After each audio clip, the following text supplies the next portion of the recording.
款刚刚发布的 OPPO Enco Air 2 Pro 就非常的不错。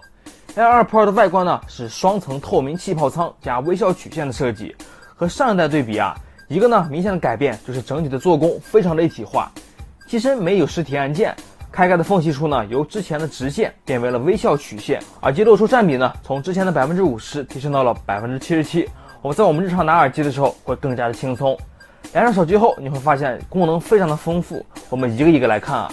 Air 2 Pro 呢有5个弹窗动画和3个个性音效，除了之前就有的吾皇系列、滑雪系列，这次呢新增了大都会系列，一个叫麦田与柏树，一个叫圣阿德雷斯花园，还有一个是没上线的睡莲。我个人啊还是比较喜欢这个圣阿德雷斯花园的，光听名字就非常优雅，适合我这种文化人。3个个性音效呢很有意思，我给大家听一下啊。这个是粤语的。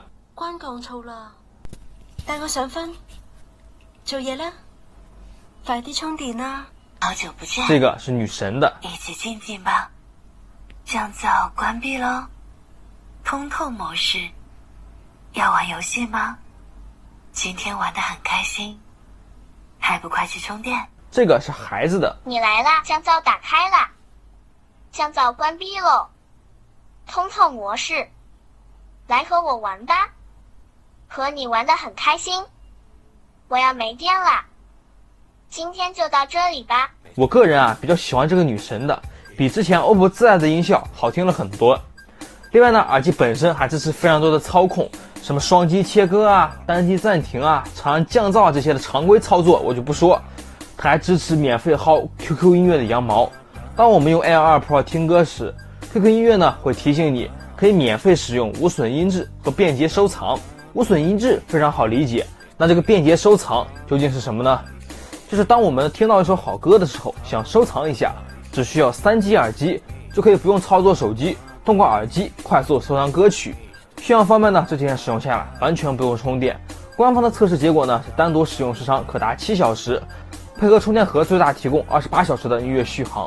我呢是一天聽2小時，能用半個月不用充電了吧。音質方面，由於我個人是木耳朵，聽不出來太的好不好，所以呢我建議大家去其他的兄弟評測看一下。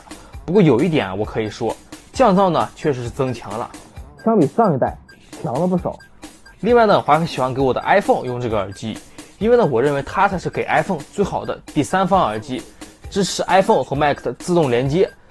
最重要的是帶着 OPPO 的耳機用 FCP 剪視頻，它沒有延遲。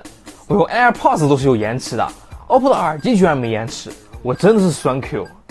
總結，這款耳機呢在這個價位非常的合適，值得入手。